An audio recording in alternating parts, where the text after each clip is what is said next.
This video is for the beginner to learn the basic rules of lawn bowling.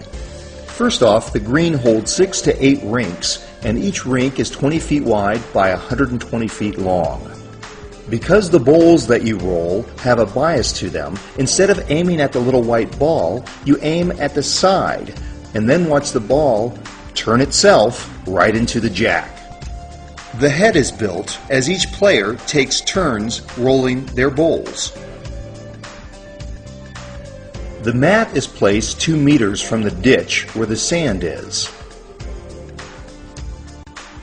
The white or yellow ball is called the jack, and it is rolled first by the player who's going first or taking the mat.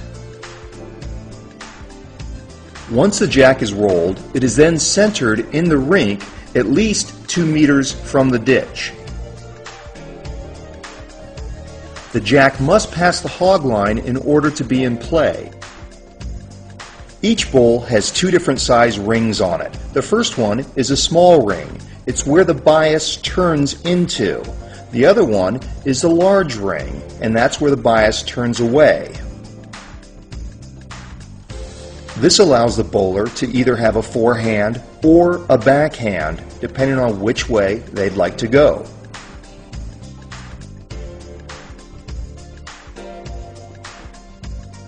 Once the jack has been rolled and set, the player then picks up his bowl and finds the way he would like to go, either a forehand or a backhand, and turns his feet that way. There are generally 2 different shots in the game of bowls. The first is a draw shot, which draws slowly towards the jack. The second is a run shot, which is quite a bit faster and tries to break up the head.